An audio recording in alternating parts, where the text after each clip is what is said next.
because I want to try LinkedIn this time. Need to get on Twitter. A bit more professional. And we're live. Wait. Oh, Jesus. We're live. Wait, hold on. What's wrong? LinkedIn. All right, we're live now. Yep. Bam.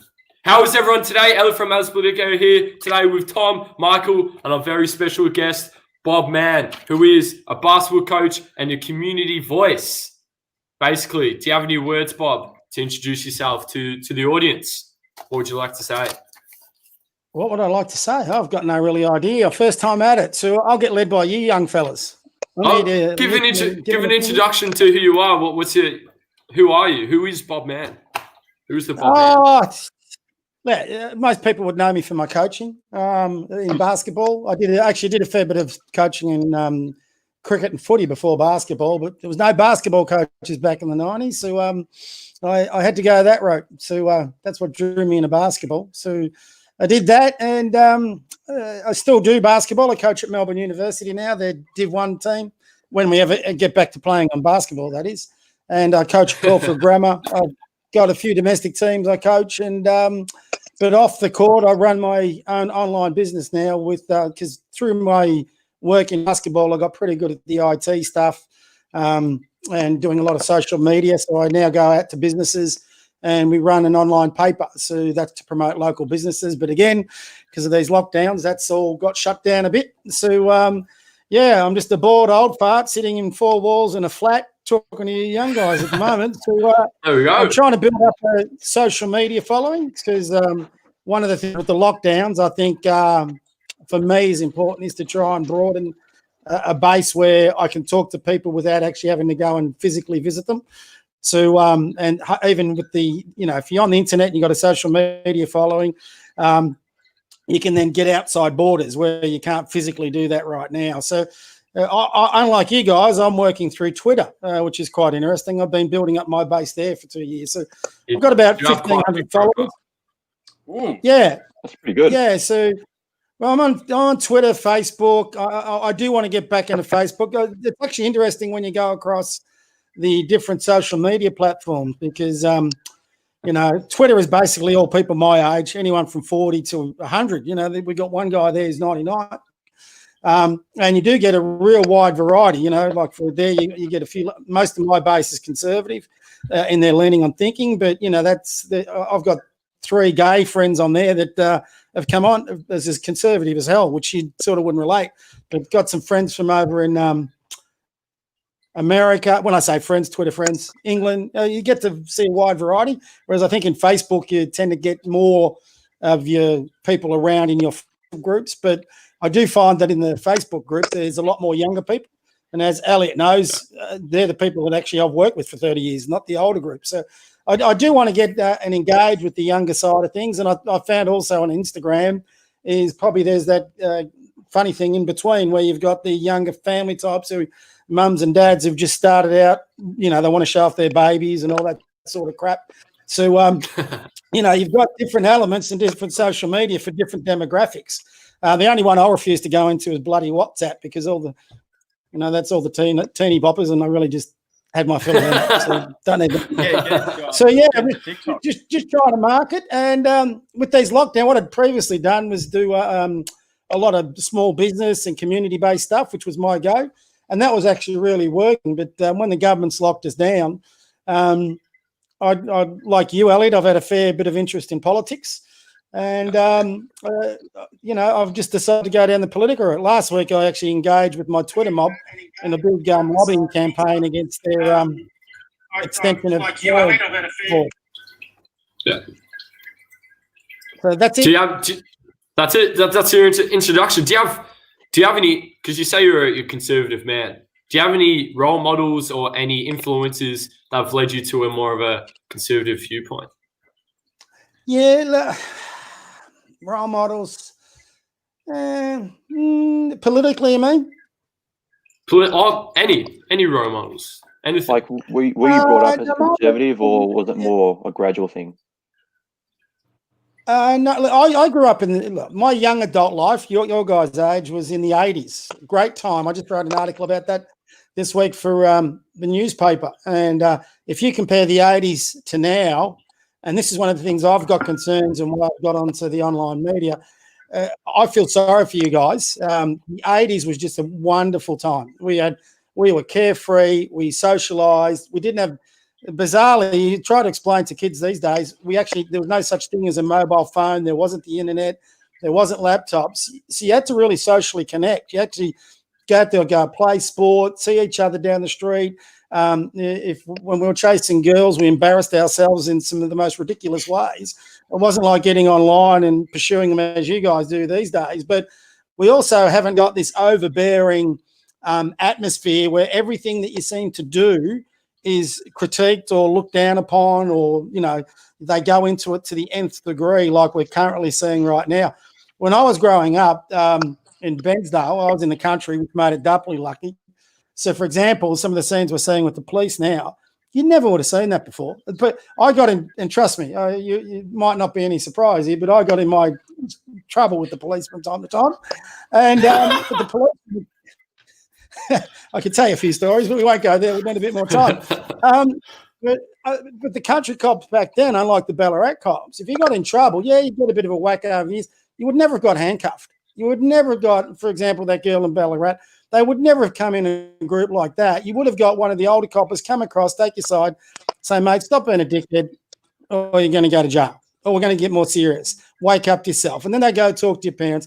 And they're actually a bit more like your family than they were for the police. Whereas right now, what I'm seeing, it's just not the country that I've seen before. So when you talk about influences, one of the things I hate having is the labels, So, for example, I'm conservative. I find one of the things that a lot of people don't, especially a lot of younger people, they don't actually understand what being conservative means.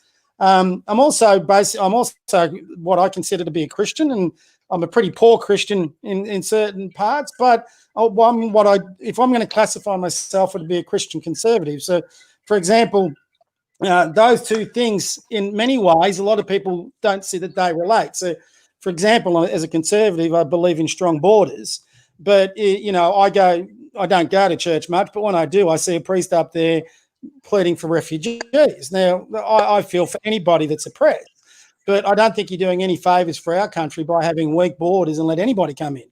So is that a conflict between Christianity and conservative values?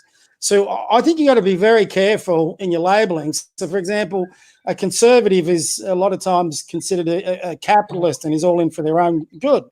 But as Elliot, you would know, I've sacrificed myself, my wages, everything is served back to my community. So I think, for example, being labelled conservative, it depends on what your beliefs are and your values are. So I don't traditionally get my values from certain types. My values have been given to me by my parents, people I've known in my life. Certain things, like I grew up with parents who went through World War II. We came from a family of 10. My dad was born in a gutter because his horse and buggy couldn't get him to the hospital on time. He lived through the Depression. They saw before World War II. They survived in World War II by shooting rabbits for dinner. That's why rabbit stew is such a thing in Australia, for example. And yet right now, our current generation, and when I say current generation, a lot with, not all, but some within our generation are saying these people are guilty of white privilege. We never had any white privilege. They tear down our culture. They tear down our forefathers, which is my parents, my grandparents. They came across and they actually sacrificed so much to build this country. I just find it disgraceful that some of the politicians come out and tear them down. So my values come from the way I was raised, the parents I met, the uncles I met, their friends that actually came around at Christmas and Easter, and we heard all the war stories and all that. We were fascinated by that. We had little black and white TVs when I was growing up. We didn't have the big screens or the Xboxes or all that. So you sort of made your own entertainment. And so, I didn't really look at the politics and all that. When I first started out in the 80s, I actually voted, for example, for Bob Hawke and Paul Keating. But if you compare that Labor Party, the ALP from back in the 80s to the ALP now, there's no comparison. They're just totally different groups of people. I mean, I would equate that the ALP back in the 80s is actually closer to the modern day Liberal National Party. You know, I think the current ALP is more to what we used to call the Greens and the Socialists. So I would love to see, for example, the ALP come back. I can't see it ever happening.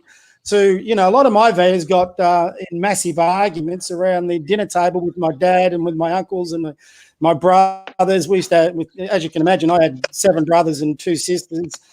I had 11 uncles on one side and another 10 on the other. We're a good Catholic family, so we bred like rabbits.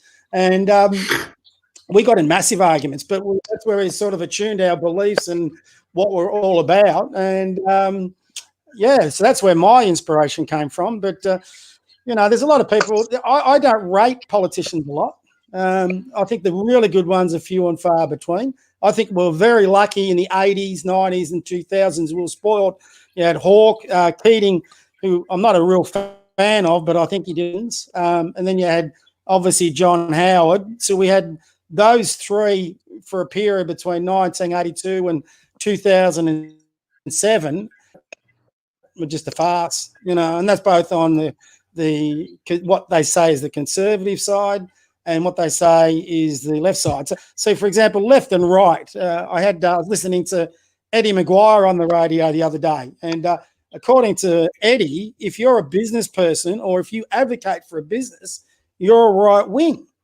Well, what the bloody hell is right wing? You know, if you look up in terms of the right wing on the political scale, that he's basically saying that's the equivalent of being like Ku Klux Klan. Now, I know a lot of really good business people who are conservative like me, but they're people that wouldn't hesitate at the drop of a hat to help someone out, help it get involved in their community, do some good things, and yet they get labelled right wing. It's just lazy. So, you know, my comes from people I've met in my life, things I've learnt in my life, what I feel to be important, more so than any historical figures. I mean, I reckon one of the really good questions that you get is, who would you get, you know, when the person says, if you're having a dinner party, who are the 5 famous people you'd invite in? So I reckon that's an interesting question when you sit down and work it out. So I've always said Julius Caesar and Jesus Christ, and then I don't know after that. So I'd have to have a think. I wouldn't mind actually, I reckon a very interesting, I reckon he would have been funny actually as a conservative leader. And it doesn't matter whether he's conservative or the other, is a guy I've read up about is Teddy Roosevelt. Did a lot of good things for America, but he seemed like a funny character too. But I'm very big into quotes. Some of his quotes are outstanding. So anyway, there you go. If you have done a bit, so that's my inspiration.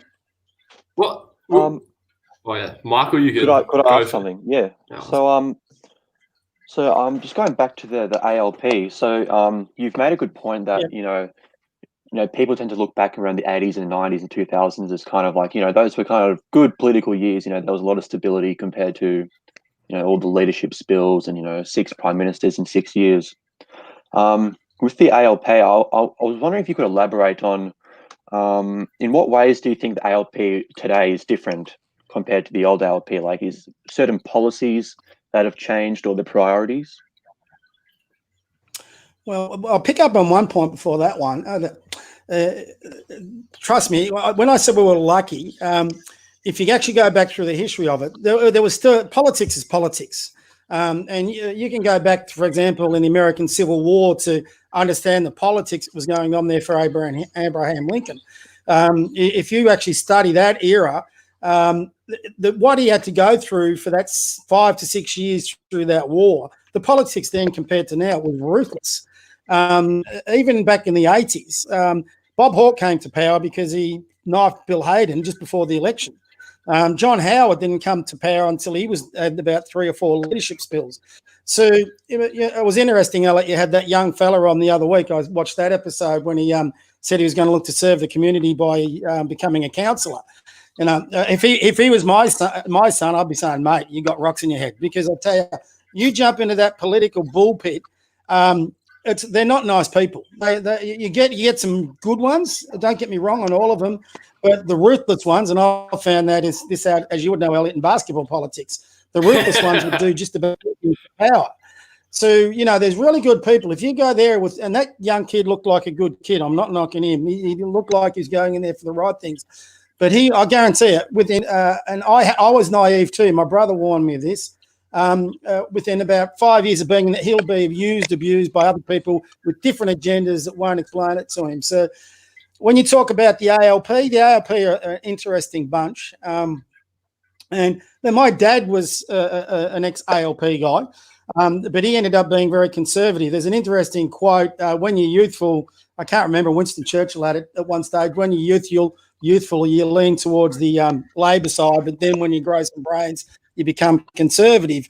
There's actually a bit to that, and that's not because there's bad people on the ALP side. There's some very smart people are on the left side. But again, it comes back to their narrative, their agendas, their hidden agendas, which exist on both sides. But the ALP used to be for the working guy.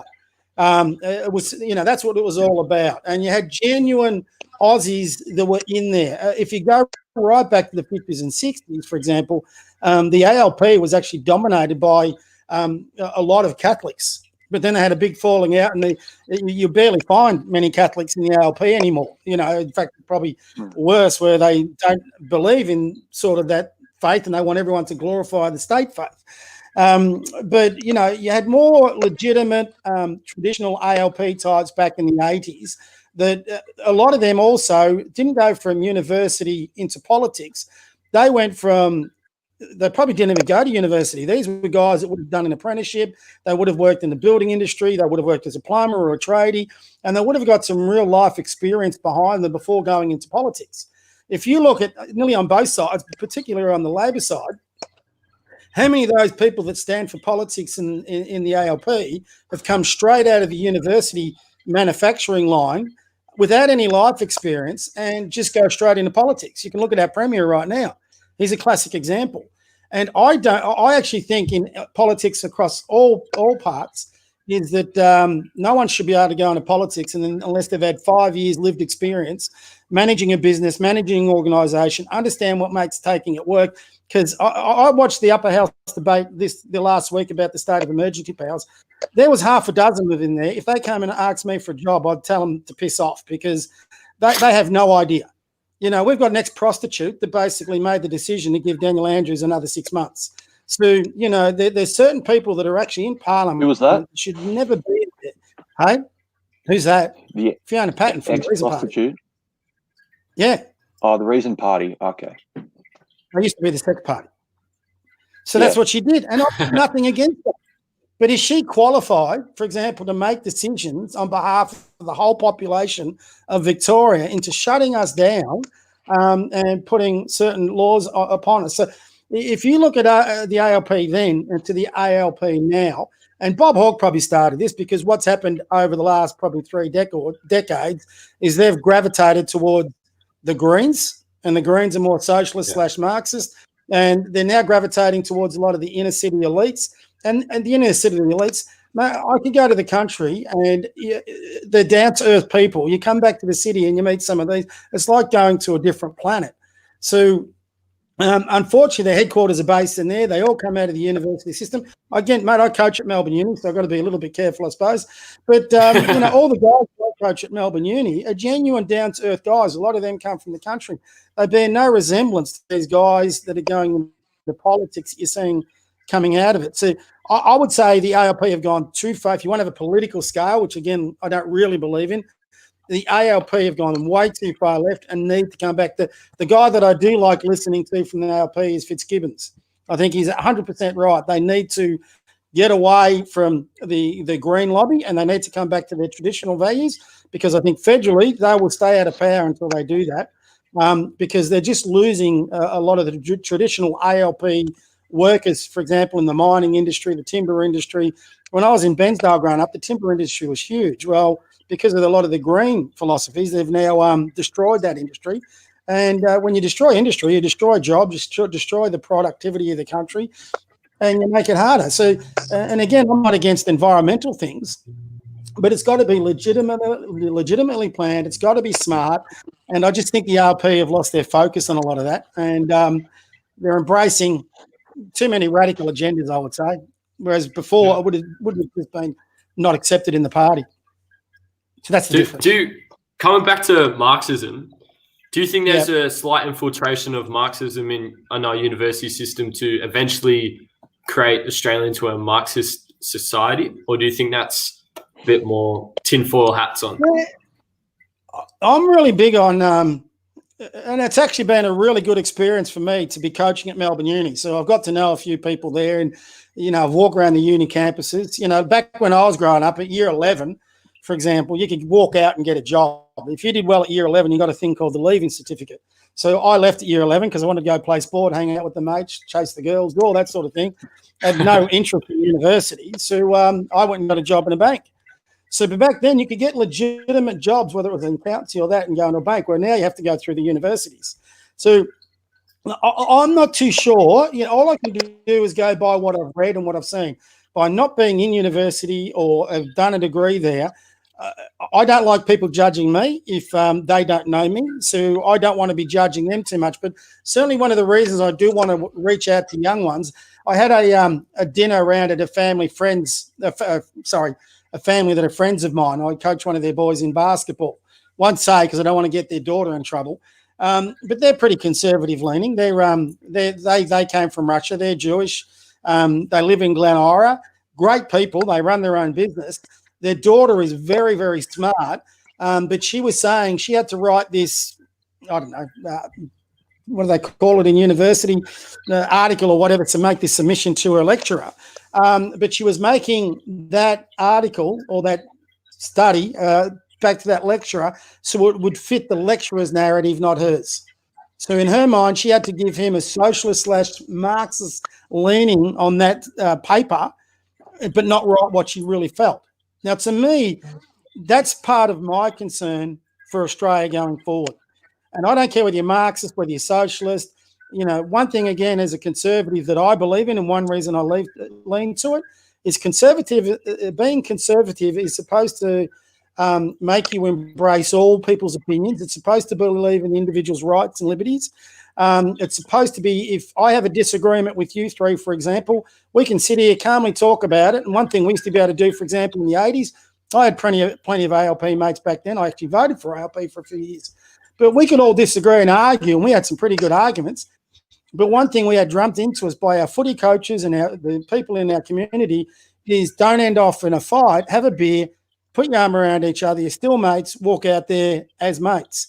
Now, if you look at our society today, that doesn't exist. If you put your hand up, and for example, in this lockdown, if you say you're anti-lockdown, and I'll put my hand up, I'm anti-lockdown, but apparently I'm a conspiracy theorist because I'm anti-lockdown. Well, and then they'll label you left, right. So apparently I'm a right winger. But that doesn't make sense in the political landscape because in Sweden, they're anti-lockdown. They went with the herd immunity. What way does their government lean? It leans left. Left, yeah. So they're a social democracy. 100%. So why aren't they being labelled right wing? So this labelling is, and you get this cancel culture just because a person disagrees with you. I can take the worst person, and again, Elliot would vouch for this. I've coached all sorts of different people. The beautiful thing about being a basketball coach for 30 years is I've met all types. I've coached people with black skin, white skin, Jews, Muslims, Christians, atheists. I've coached them all, from Asians. And I've met some really good friends. Three of my best friends right now, one's Chinese, one's Greek, and one's Russian, and we all get on, and that should be the strength of our society. But unfortunately, that is getting tainted these days, where I find a lot of people within our community are trying to pit one part of our society against the other.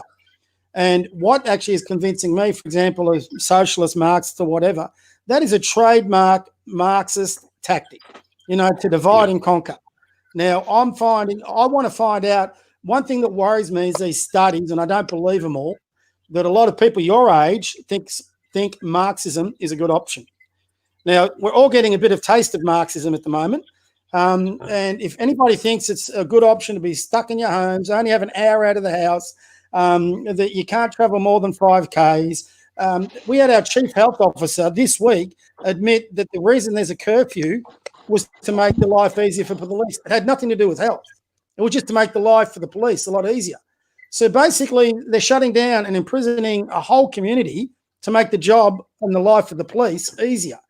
That's crazy. He actually also conceded that masks really don't work that much, but it makes people take the health issue more seriously.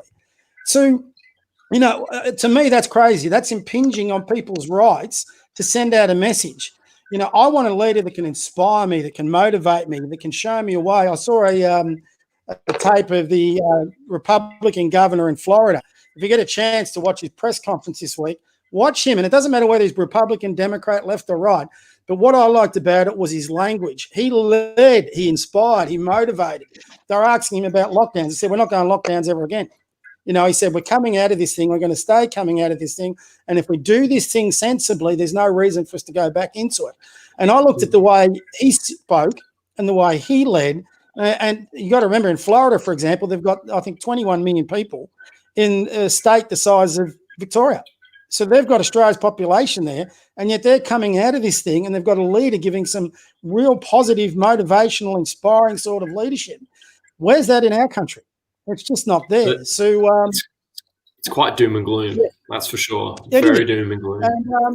And, I hope we're not going down the Marxist route. I think we're certainly there's parts of that see me. There's certainly some things with this lockdown that have really alarmed me, and mainly the police attitude. And the police wouldn't be acting that way if they weren't getting orders to act that way. They're being told they've got to be shutting down on people like this.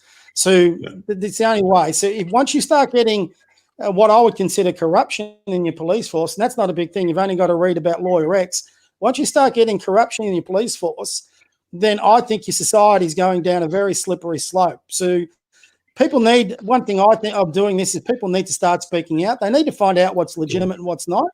I want to start talking to people of all persuasions and getting their feedback and finding out, you guys, how many of you guys are at uni? You're all at uni, aren't you? Yeah, we're all currently studying. What's your experience? What's your experience?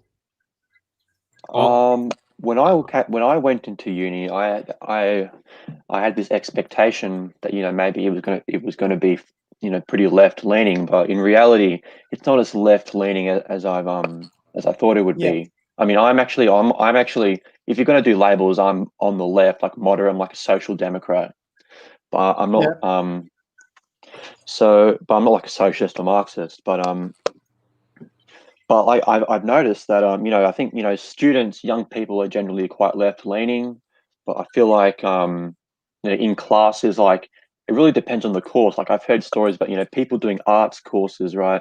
They feel like that it's a lot more left leaning, whereas if you do a business course or something, or a science course, there isn't really any politics involved. I actually even did an arts course. I did politics, a few politics units, and there was no and the tutorial teacher, he even said, this might surprise some conservatives who feel like the teachers and lecturers want to push something down people's throats, but in reality, my tutorial teacher said, and I assumed he was actually on the left as well, as most young people are. He said, look, I want everyone in this class to feel safe and feel like they can say whatever opinion they want. And it's a very sad reality that a lot of people feel like they can't speak their mind.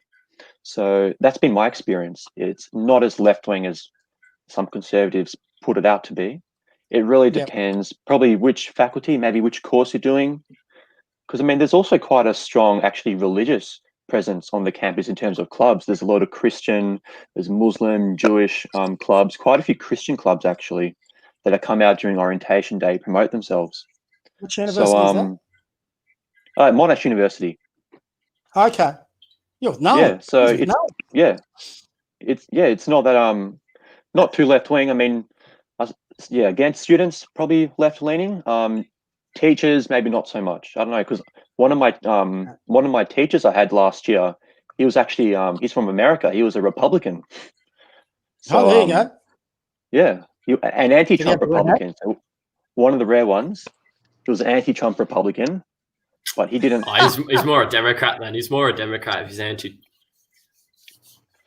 No, he was. Yeah, but he identified as a conservative. So yeah, it's just not overall not as left wing as I think some people would put it out to be. Yeah, it's going to be interesting. The one thing I've found in my time, and this is what I'm really looking forward to, and I was really enjoying the experience of it with Melbourne Uni, was to get a bit of a feel for that. And listen, I do find what does happen is I think people still are a lot like me, a lot of the younger ones who will go into uni, they'll have their influences from their family and whatever. And if they are leaning conservative and again, I don't like these labels, but for the sake of the conversation. So if they are leaning that way and they're not, say, leaning socialist or whatever, is they tend just to, like this girl did from my family friends, is they tend to bite their lip, get their thing done, ace their marks and get out there with the degree. So they just don't like – one of the things I actually have a big issue with a lot of conservatives, for example, is they don't like rocking the boat. There's parts of, for example, the socialist Marxist groups out there, and I'm talking not the universities here, I'm talking the legitimate socialist Marxist groups that label themselves that way, is they don't hesitate to rock the boat. You know, you've only got to look at America, what's going on over there. They will go out and rock the boat. They'll put their agendas out there. They'll be upfront, and they will go out and fight for what they've got. Whereas people with conservative views just tend to want to get on with it. They don't speak out enough, and I think that's a sad thing because, for example, like you as a social democrat, I'll just about put $100 if we come back in 10 years, you're going to be conservative, because that just seems to be the way it traditionally goes. As you're younger, and it's not a negative. I actually respect that. I was a bit like you.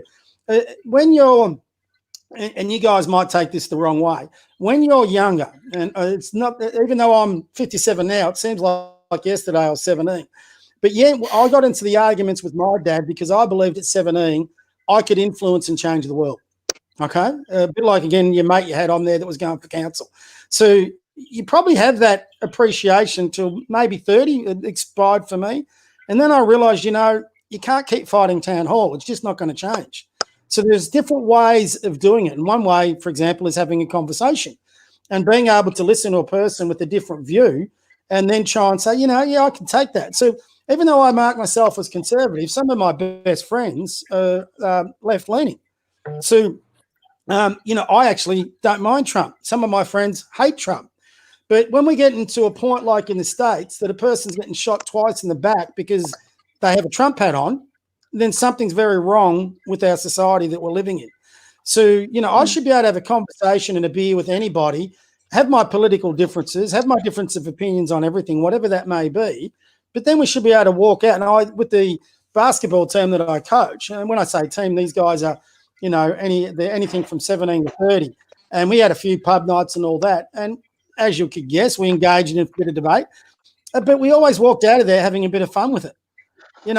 Unfortunately, there's too many. And again, I don't know whether this is in university because I'm not going to the lectures. I do want to try when it gets back in to get into a few lectures. I just have a listen for myself. And hopefully I can. I'm going to ask because then I can sit back. And when I'm talking to people who are conservative like me and they start coming out, universities are just, indoctrinated with Marxists and socialists. I'm very big on finding out what's fact and fiction. Yeah. So is this a fact or is it fiction? Now, if it's fiction, I'm quite happy to get on the front foot and say, that's a load of nonsense. There's some really good people in the university and they embrace a wide variety of views. So, it is interesting. But I'm on a fact-finding mission with all that. So I'm looking forward to when these lockdowns finish that I can get back into it. You can get back into it. With the university talking about what course you're doing will lean you towards the viewpoint that they want you to listen to and learn about, is that personally myself, I go to Swinburne and I'm doing an arts degree and I had to do a unit in sociology, right?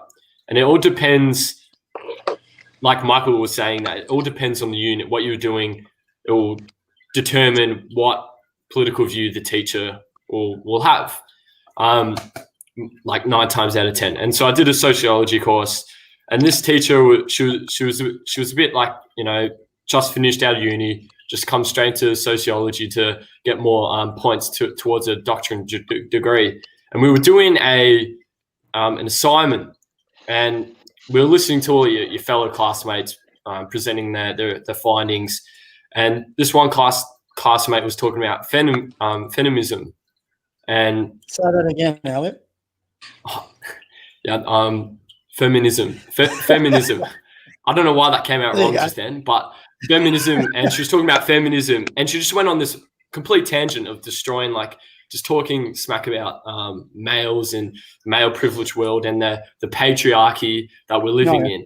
And so when with question time, I came up and I asked, because it just annoyed me. I hate when people just completely dismantle just a strong man that has his own views and is being his own man. And I questioned it, and the teacher goes, "Elliot, do not say anything. Do not say anything. Don't answer. Ask any more questions. Now apologize to your classmate." And I was like, "I'm not apologizing." So I got asked to leave the room. So it was a bit She actually, at university, she actually leave the room. But I didn't leave. So I had to apologize because I didn't want to leave. So I was like, "Yeah, sorry, but I'm still standing by my comments. I'll say sorry for offending you, but I still stand by my comments. It's what I believe in." And I think it all depends what unit you're doing, what course you're doing, and hopefully, cross fingers, your teacher has an open mind. And unfortunately, that teacher didn't have an open mind. And I'd love to trigger her a little bit because I did a presentation on Trump, and she didn't like that. But like pushing the envelope. But it's like you're saying, Bob. A lot of conservative people, a lot of people that are just the silent majority, don't like to speak up because they just want to go about their business without any problems. And with the Marxists and the socialists and on the very far left, they like to rock the boat, like you say, and cause a stink. And it's caused a whole ripple effect throughout our whole social structures where today we're to be honest, Victoria is a very nanny state. Australia is a very nanny country. It depends where you go, but Victoria, I feel like it's very nanny. And this is another personal experience. So back in the day when you were coaching, Bob, back in the day, and you coached our team a couple of times. And after the game, of course, you're going to yell a little bit, but you get the best out of us. When you were coaching us, we're unstoppable, literally. You're like the hidden ingredient. But when you weren't coaching, we were a bit, mediocre because we didn't have that push. But a lot of the parents didn't like the way you were pushing their kids. But I thought to myself back in the day, it taught us a lot of valuable life lessons that life isn't always going to be easy. And that's probably you did have a little bit of influence on my political views and being your own person. I think a lot of children today are very comforted and very used to their environment. They don't go outside the comfort zone, and it results in a nanny state. That's just my personal opinion. You're talking resilience. Yeah. Resilience. Resilience. You've hit on a problem in society, on two actually, in there, is I think far more, and it goes back to what I was saying originally when I say I feel for your kids. When I was, again, I'll go back to my lived experience. I think that's really important. When I played all my sport, I never had my parents there. I mean, I could not believe the day Dad drove up to watch me play football. It happened once in my lifetime, and I'm thankful it only happened once. I never wanted him back again because for the next 2 weeks I got lectured about everything I was doing wrong. So Mum turned up once, and I've got a bit of a high-pitched voice, and I inherited from Mum. And I was running around in a football field and she was sitting up in the stands where everyone could hear her. And all I could hear when I was chasing this football was my mum yelling out, "Run, Robert, you can take bigger strides. You can take bigger strides." And I'm going, "Oh, for Christ's sakes, what are you?" It was embarrassing. But when I've been coaching, some of the parents think they, you don't want to get involved. For example, one of the things I've got an issue with the current lockdown is the government's putting themselves between my doctor and my healthcare. I don't think government should be anywhere near it. So, for example, which we may get into, I don't know, the hydroxychloroquine. Now, I don't care what your stance is on it, but if I talk to my doctor and I've got, say, COVID, and I say, "Well, I want that medicine," what right does the government have to say, "No, you can't have it"? So the same thing when I'm coaching a player on a basketball court and I'm trying to get the best out of him, what right does a parent have to come into that relationship and say, no, you're not doing this the way I would like you to do it? So, for example, do I go into their household and when they're disciplining you as their child, do I wag my finger at them and say, "No, you're not doing it"? Now, if I went over the top and I was abusive, And listen, maybe once or twice you can make an argument. We're all human on that. But I think most of the players that I coached knew I had their best interests at heart. And one thing I did find out, and I had to make a decision, is did I want to be a good coach and be popular? Sorry, did I want to be a popular coach, or did I want to be a good coach? So if I wanted to be a good coach, I had to step on people's toes. And when I'm talking that, my players a bit, but my parents far more. I had to actually discipline players, even though I knew parents in the stands wouldn't like it, because I knew that's what would get the best out of them. I knew that would make them better. And what I'd actually get disheartened with the political structure, for example, in politics at the moment, is too many of our politicians are handshackled towards, what do they call those, lecture groups, not lecture groups, where they get all their opinions and all that. They don't want to lead. They don't want to be unpopular. They don't want to say, listen, this is what I think is best for my state. This is what is best for my country. And I'm going to convince you, the voting public, that we need to go this way. Not because I want to be popular, because I know that's what's right. I know that's what's going to make the future for my country, the future for the next generations right. Through this lockdown, you tell me one decision that either Scott Morrison or Daniel Andrews has made that is going to make your future better. If you can answer that one question for me, you win the major prize, because I don't know. Scott Morrison today did not have the balls to front up to the premiers and say, open your borders. He could get that done tomorrow if he wanted to, but he's too gutless to do it. Why is he too gutless? Because he's third ahead in the polls. That's why he didn't do it. So that's not leadership. That's a guy trying to retain power.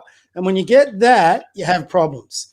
So, the one thing I did like about, for example, both Bob Hawke and John Howard, they took unpopular platforms to an election and they won because they convinced the public that's the way to go. You don't see that today. Tell me the difference, for example, between the Liberal Party in Victoria and the Labor Party, especially, let's keep it simple, on the lockdowns. What's the difference? Is there any difference? I think the Liberal Party opposed the 12-month extension of the. Yeah, they opposed the 12-month extension, and they had a more cohesive opening up business plan as well. I'm not too sure on the lockdown. You could just say that's politics. I got sent an email from my local MP, and it was talking about. I just didn't read it, but I saw the headline. No, Brad Rosa. Shout out to Brad. Oh, member for Sandringham. Oh, okay. Brad didn't want to get interviewed by me. So I found that a bit gutless. But there is my point. You've come up with. Yeah. Yeah. He's a good. Can you hear me? Once, I can hear you. Once you get to know Brad, he's a good man, and he does listen. He's a lot more for the community. I know. Yeah. The Liberal Party, I think it was. I could go to the Labor Party and find you a bunch of good people. I could go to the Liberal Party and find you a bunch of good people. Politics is not being about a good person. You're going back exactly to what I coach. If you want to be a good person and popular, don't go into politics. You want to go in there to make your state, your community, your country better. And to do that, you've got to be unpopular. And sometimes you've got to be ruthless, not in a bad way, but in a good way. Now, when I'm saying if I was leading the Liberal Party right now, I'd be getting Sweden's example and say, we've taken a wrong turn, because I actually think we've taken a wrong turn. That would be actually a healthy debate for us to have. We're not having that debate in this community at the moment. It's just not there. If the Liberals come in, they would continue with lockdowns, but month by month, with an oversight committee. Well, if you've ever seen an oversight committee working in a parliament, they're as good as useless. So that would then depend, on your chief health officer. We've gone a month. Do you actually think right now the chief health officer would relax lockdowns? Of course he's not. He's just going to keep going at it, adding it on. Yeah. So I see very little difference between what the Liberal Party are proposing and what the Labor Party are proposing. Now, for a democracy, we're supposed to be, you said you're a Liberal Democrat. Is it Michael? Who said they were a Liberal Democrat? I'm a social Democrat, yeah. Social Democrat. So if you're a social Democrat, you should be embracing democracy principles. So part of a democracy is for you to go into a chamber and to have different points of view, debated, argue against, and then convince the public which one is the best one. Now, whoever wins that debate moves on. But right now, the problem in Australian politics is you're having to choose between Tweedledum and Tweedledee. You know, you've got one watered-down version of the Liberal Party, then you've got one watered-down version, and they're so similar. I mean, I went to the last state election thinking, who do I want to vote for here? I didn't want to vote for the Liberal Party. I didn't want to vote for the Labor Party because neither party represented my views. I ended up voting for the Liberal Democrats. Oh, hell yes. What are your problems with the Liberal? What are your problems with the Liberal Party? Well, I think they're a bunch of charlatans. I don't think they represent conservative views, and yet they put out that they do. You know, they try to say they're centre-right. They're more centre, and some of them lean left. For example, Matt Keane up in New South Wales, he should be in the Greens Party. I mean, you had an idiot like Malcolm Turnbull, who was their party leader, who should have been in the ALP, but the ALP was smart to accept him. I mean, the whole, and this is where I get frustrated at my age, is people don't develop what they really believe in. I'll give you a quick example, and I might tread on some toes here, but this is not to try and form an opinions, but to give you an example. So, for example, I'm a Christian, so I'm very pro-life, all right? I've had massive debates, and I've got really good friends that are pro-choice. That's fine. Scott Morrison comes up to the last election. What did he do with the cameras during the election? He had them going into with his church, and he had his hands up, and he was singing hymns, and he was doing all this shit, and he's putting his Christianity out there, which pisses me off, actually. And then when there's a debate about an abortion bill in New South Wales, now if he's a Christian, if he really believes in that, and I don't care whether you're pro-choice or pro-life here on the debate, if he was pro-choice, then don't say you're a Christian, because I think as a fundamental value of being a Christian, you respect life. Scott Morrison, this guy that had all the cameras going in there with being a Christian and, you know, him singing hymns and having his hands up and all this bullshit, when he had a chance to actually back what he believed in, he bailed. So, yeah, I do have problems with conservative. This is what I'm trying to say. I don't like labels. You know, I look at people and I accept them for who they are and what they believe in. There's a very good saying, if a person shows you who they are, believe it. You know, too many of our politicians hide behind these little agendas and narratives, and you don't really know who they are. They're very few and far between. Now, that is one of the reasons I actually do have time for Donald Trump. And I do understand why people don't like him. I get it. He says some stupid things. But he says what he thinks. He's unfiltered. And the one thing I would know about him if I was in America voting, I'm knowing exactly what I'm voting for. There's no hidden agenda. Trump is Trump. He's out front. He does what he says. Whether you agree with it or not, you know what you're voting for. And I just think I wish we had more political leaders that did that, whether you're at the left or the right. Come out and say what you represent. If you are a socialist, proudly hold it and say, I'm a socialist. This is the way I think we should go. Then have that argument with the conservative, and then we as a voting public know what we're voting for. I mean, how many times do you see a politician go to an election and say, I'm going to do this, this, and this, and then 3 years later you go, well, you promised all this, but you didn't deliver. Now, that happens over and over and over again. So, happens too many times. Yeah. So I think as a conservative, and people straight away assume that you're liberal because you're conservative. I'll give you another controversial one that'll win me no friends here, is the person actually I respect. I don't think she's got the political nous, but she says what she thinks is Pauline Hanson. I know where Pauline Hanson stands. You know, I don't agree with a lot of what Pauline Hanson says, but I know where she bloody stands. And to me, that's more important than having this sort of philosophical platform. I wouldn't last in politics because I tell you, I'd go into a party room meeting and I'd have my say and I'd be kicked out in about 10 minutes, I reckon, because you know, I'm not prepared to sit by. If I went to a room and my leader said, you need to compromise your principles to support the party line, I'd say piss off. You know, this is what I believe in. This is what I stood for. This is what I will fight for. So another one that actually, again, a lot of people put him down, but I actually respect him because he says what he thinks is Craig Kelly. He cops so much crap, and I don't agree again with all of it, but at least he says it. At least he puts out there what he believes in. So the ones that I've actually found, I thought last week when I did a lobbying, so I'll give you an example. And this is where I think young people have got to get more motivated about their politics. It's taken me quite some time to discover it. So last week on the state of emergency powers, I'm totally opposed to that. And You can only see one day after they got the powers, they've raided a pregnant woman's place and handcuffed her. I can't believe that people are cheering that on. But anyway, and that's not a traditional conservative view, by the way. But so last week, I actually decided, bugger this, I'm going to try and I've got 1,500 followers on Twitter. I'm going to try and motivate them. So I put up a webpage. I had all the downloadable contacts of both all our federal and state MPs. I put out some articles, wrote some letters, and tried to motivate people to help fight getting this extension of powers. I think on September 13th, if these guys are so incompetent, they can't get this thing under control after 6 months, what makes us think that they can get it done in another 6 months? I mean, going back to the basketball analogy, if I've got a kid who can't hit a layup after 6 months, why would I put him in the ace? Exactly. Sorry, son, go back to the Bs and learn how to hit a layup, and then I'll consider you. You don't reward a person for underachieving. So I lobbied all these politicians, and I sent them 4 emails in the space of 7 days. I rang their offices before the votes. You know what? Most of those politicians I got back was an automated response to their email. They couldn't give a shit. They didn't care about what people. I know they were being inundated, but don't forget, every one of these politicians, they are paid to have their own office staff, their own lease, everything else. They've got staff that we could dream of. They've got all that sort of stuff. And I got barely any communication. The Labor Party, I had one person out of both federal and state reply to me. One person. The 2 parties that actually responded the most to me was the Liberal Democrats, who I now rate extremely highly. And they not only replied to my emails, they picked up the phone, they engaged in conversation.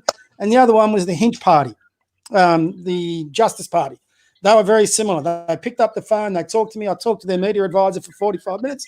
I'm nobody from nowhere, and yet they found the time to actually talk to me about the issues and the way they were going to vote and do all this. The Greens member, and I know a lot of the young guys and girls get sucked into this Green philosophical thing. Well, I'll give you an example of the Greens. I wrote to her 4 times, did not get one bloody response. I rang her office. Her office was closed due to COVID. Her answering machine on the office says, you can't get us by line because we've had to close the office down to COVID, so email me. Now, this is the same woman that I've emailed 4 times and got no response to. So you can't communicate to her by email. You can't communicate to her by the phone. She doesn't show up to Parliament, and then she turns up to Parliament with baby in arms. She doesn't have to sit in the debate, but then she can put the casting vote to get those powers to the state government. Now, is that democracy? It's just not there. So, you've got to try and become more active in your politics. And if we don't, and that's across the board, whether young, old, or whatever, a lot of people these days are keyboard warriors. They get on there, they have their say, they do all this. Probably after we got locked down for a bit, I decided, well, I'm not going to be a keyboard warrior. I'm going to do something, which is why I respect you guys. You're getting out there, you're having these conversations. I think that's terrific. And that will help form your opinions moving forward. But you can't just do that. You've got to actually sort of take actions. And one thing that, we've all got to remember, these bastards up in Canberra and these pricks in Spring Street, they're all paid by us. It's our taxpayers' dollars that are paying these guys. They're our employees. They are accountable to us, but they're not. They think they're accountable to their different factions. So they will not reply to an email. They will not reply, or they'll wash their hands of it.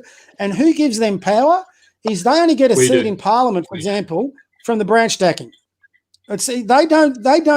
The only time they're going to be chasing us guys, if you're not involved in the different wings of the different parties, is come election time. And then they'll forget about you for 2.5 years, and then they'll chase you again. And again, it's another reason why I like Trump. He came from nowhere and ran everyone calls him an idiot. Back in 2006, smartest political campaigns I've seen in my lifetime. You can not like him, you can hate him, but no one can deny he went in and won a campaign when no one gave him a chance. He had half his Republican Party against him, the media against him. He had one of the most well-oiled political machines in the history of mankind against him, and he beat them by Twitter. I mean, you can't do that if you're not a very smart man. And you can hate him all you like, but that was a stroke of genius what he did in 2016, and people give him no credit for it. 4D chess, Bob. Wow, that was amazing. And what I like, he came from outside the party groupthink. It was something unique. It was something fresh. I want $100 because I said 6 months out he was going to be president. So you could just pick. I think if someone, you can't do that in Australia. And I'll give you an example. What do you guys think I am, a Republican or a monarchist? I wouldn't know.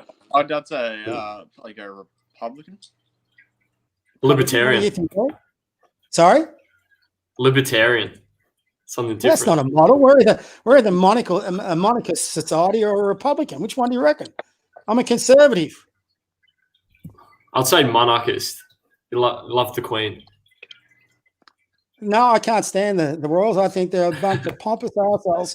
No, I'm a Republican, and I would actually love to see, for example, what we're going through right now is a Bill of Rights. I would love to see us become a republic. I think we've got an absolute idiot in charge of the Republican movement, by the way.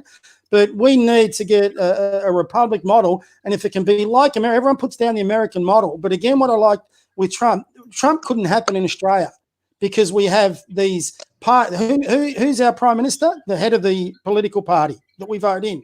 Now, whoever we vote for as prime minister, the chances of him still being or her still being in that job 18 months later is gone.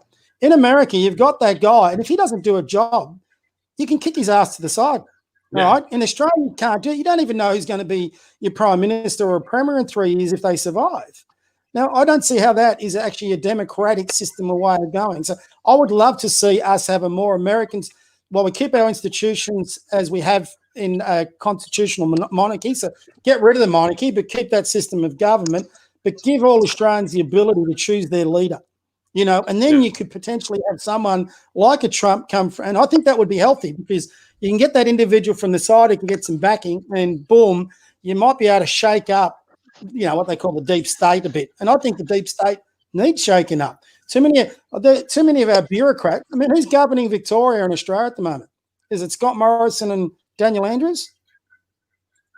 They're not really governing. It's the government as a whole. It's like the whole. I'll tell you who's governing both Victoria and Australia right now is the chief health medical officers. They're the ones setting all the parameters. Who voted for them? Did you get a vote for those guys? No. Yet they're setting down all the laws. They're telling us where we can go, what we can do. Again, a guy I do admire a little bit. I disagree with him on a lot of things, but I do admire him. Is Tony Abbott. He was spot on 2 days ago when he said, we're basically in a health bureaucracy dictatorship. He's 100% right. So we've actually got bureaucrats running the country. And what does Scott Morrison and Daniel Andrews do? They hide behind them. Oh, we've got to listen to the experts. Well, Daniel Andrews has had, I think now, 200 experts saying end the lockdowns. Oh, but we can't listen to those experts because, I disagree with them. Hold on. 2 days ago, you said we've got to listen to the experts. So which experts are we listening to? This is the hypocrisy of it. If you're a premier, if you're a president, if you're a prime minister, you're elected to do one thing, and that is to lead and make tough decisions. And both Scott Morrison and Daniel Andrews, in my opinion, and a number of our premiers don't want to make the tough decisions and lead this country to a better place. And the debt we're inheriting, the unemployment we're inheriting, the social damage we're causing to our fabric, we won't know the damage for another couple of years. I had a good friend of mine commit suicide 3 weeks ago. So, that sort of shit that goes on in our society is a direct result of the decisions these guys are making. You can't keep locking people down and lock a society down. You can't stop them being humans. When you can't go to, my parents have unfortunately passed on, but when you can't go, some people can't cross a border to celebrate a birthday or a Father's Day or a funeral or a wedding, you're actually destroying the humanity of us. That's what we as humans exist for. But because we're so scared of a virus that we've got 99% chance of surviving, they're destroying all the good things it is to be human. Now, that's the fault of that, for example, lies on both the conservative and the liberal and whatever politician side it is. They've forfeited their right to leadership. So I would like to see Scott Morrison, for example, and sorry, I'm ranting here a bit, Scott Morrison and Daniel Andrews, I would love to see them call an election. If they've got any courage, you're not doing the job. You got 6 weeks. Don't lock us down for 6 weeks. Give us a 6-week election. And let's see if one of these pricks in the parliament can come up with a policy platform that can deliver out of all this bullshit. Show us some leadership. Show us you've got some ideas. Show us you've got motivation. Now, for me as a conservative, if you can win me over, I wouldn't care whether you're on the ALP side, the Liberal Democrat side, or the Liberal side. I would vote for the person that can show me a pathway out of this. So I think what you're saying, and I think if when you've got to be careful. So it's great that you consider yourself a social democrat, but don't put yourself in a box where you're restrained by those beliefs. You know, I mean, Yeah, I don't. Yeah, good. Because I mean, you know, for example, I could say I love pop music. All right, and this is what a lot of people do. I love pop music, but all I'm ever going to do is listen to pop music. But then I lose the enjoyment of listening to a great symphony. You know, that's what politics does. As soon as you label, you go, I'm a conservative, that means I'm not going to listen to anybody on the left that may have a better idea than me. So I reckon that's a sad way that we're going. And the fact that people are being arrested right now because they have a different opinion. Well, we've got a deputy fat boy commissioner who comes out and says, if you disagree with the government's position, you're a conspiracy theorist, you're batshit crazy, and you wear a tinfoil hat. I mean, that guy's he's sworn to serve and protect everybody in his community, but here he's wiping off his fair side part of his community saying they're batshit crazy. How is that leadership? And that guy gets paid, what, $300,000 a year to do that job? I'll tell you who's batshit crazy. It's that prick sitting in the uniform. Now, there's a lot of people out there. I mean, I've heard all these conspiracy theories and all that, and I disagree with the vast bulk of them. But, you know, a person has a right to have that opinion. Yeah. When we go away from doing that, then we've lost ourselves a bit of society. So, yeah, I'm a Christian conservative, but I don't like saying I'm Liberal, I'm National, I'm Labor. I mean, what if they desert what you believe in, for example? So I would rather test them out. I'd rather go down the road of advocacy and lobbying and do my politics that way. Sorry, guys. That's okay. We like it. We like it. You're getting your opinions out. We need more opinions, discussing opinions. You've made some really great points there. Especially that personally, we've been trying to get Tim Richardson. He's a ALP member for Mordialloc. And we've sent him about 4 emails. He doesn't respond. You just get that automated response. It's almost like they got a 2% pay rise as of July the 1st. Dan Andrews says 6%. It's just the transparency from the government to the communities that actually vote them in, it's not there at all. They only care when it comes around election time and they want votes. They make all these false promises, empty promises, but they don't lead with actions. And that's why people hate him, but you got to admire the man. He's kept most of his promises. He's led by action. Sometimes he words his stuff a bit controversial, but that's his persona. That's what you're getting from him. That's what the people know. And these days, politicians are too scared, especially in the Liberal Party. This is coming from as an experience of being a member. I don't know if you feel the same way, Tom, but I feel like we always have to adhere to the leadership in the Liberal Party, but we can never criticize it because that doesn't make you liberal. You always have to criticize authority. Albert Einstein once said, only fools blindly follow authority. You have to have some level of skepticism. And that's the problem with my opinion with the Liberal Party is that no one wants to call out ScoMo, who's part of the Liberal Party, unless there has been. But he's one of the weakest leaders I've ever seen. He doesn't have a spine. He's very active.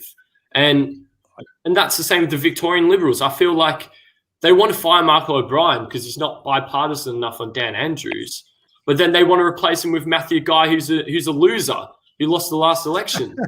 It doesn't make any sense. If I was in the Liberal Party, you know, again, I think you got to have an attack dog. I'm sorry, the best premier. I'll give you one of the other few premiers that I watched. 2 of them, and they're both Liberals. One was Henry Bolte. You guys wouldn't remember him. He was fantastic. And then we had a few weak ones. Dick Hamer was pathetic. When I was living in Melbourne first, you had Joan Kerner and John Cain. My God, you know, I thought Steve Bracks and John Brumby, for example, on the Labor side were good premiers. But the best one I've ever seen is Jeff Kennett. I mean, he turned our state around. And what did we do as a community? This guy took us from a basket case to a financial powerhouse, and we kicked him out. Yeah. People just in Australia, this is what infuriates me, where it's probably a bit different from America. They just don't take their voting seriously enough. They follow their politics like football teams. You know, I'm dyed-in-the-wool ALP. I'm dyed-in-the-wool Liberal. Well, you know, if you're dyed-in-the-wool, guess what? You make no difference come election time because you're going to vote that way anyway. It's the people who actually look for policies and look to change their votes. We're the ones that actually hold the power.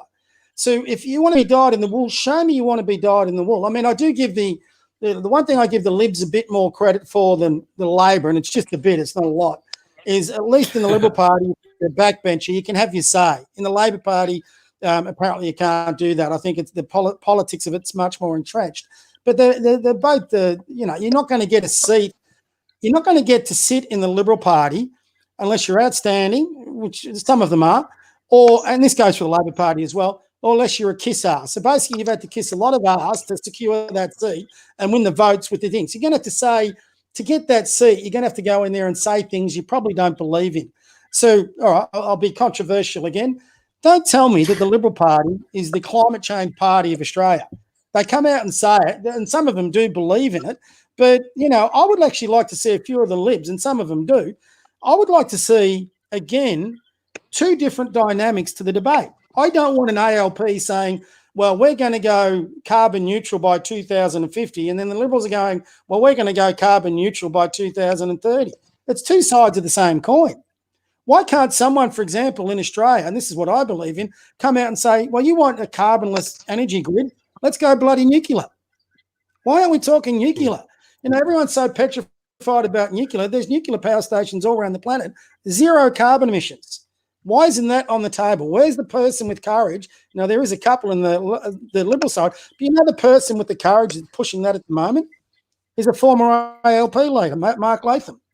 It's just, and another one is Richo, who's been proactive, who's from the 80s. So there's a few ALP guys that push it. Bob Hawke pushed the nuclear industry at one stage.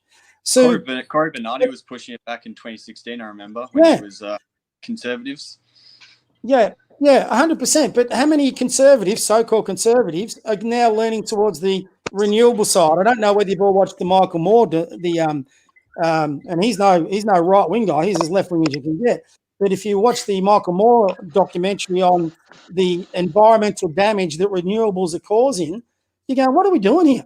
It's just, again, this political agenda. I'm all for cleaning up the environment. If we can get better environment, fantastic.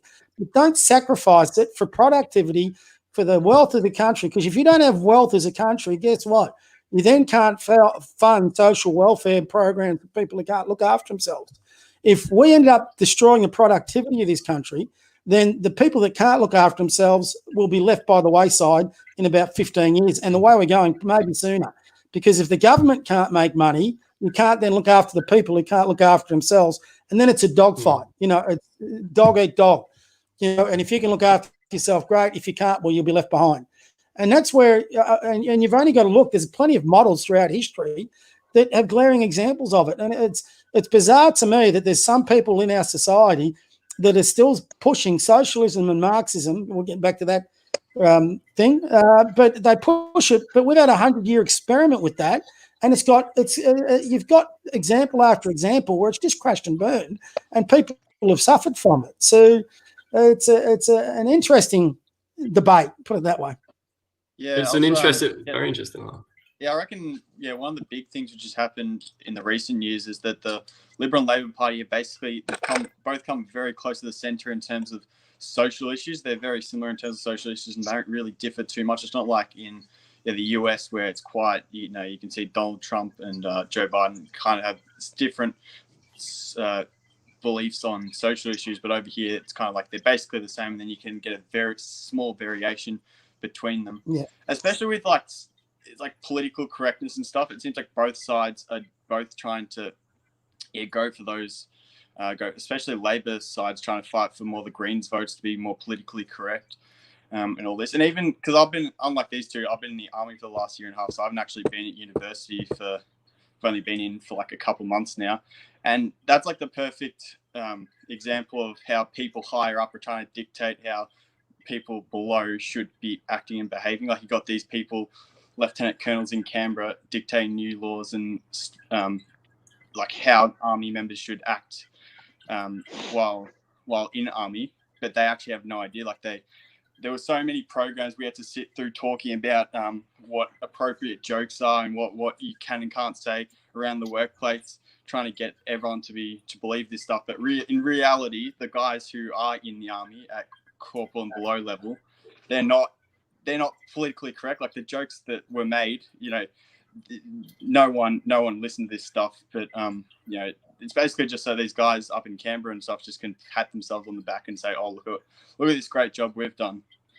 Yeah. Well, I mean, it's a bit like, a few weeks ago, they caught the Richmond guys out there tussling the pushing ball and sacks. fighting on certain parts of the body.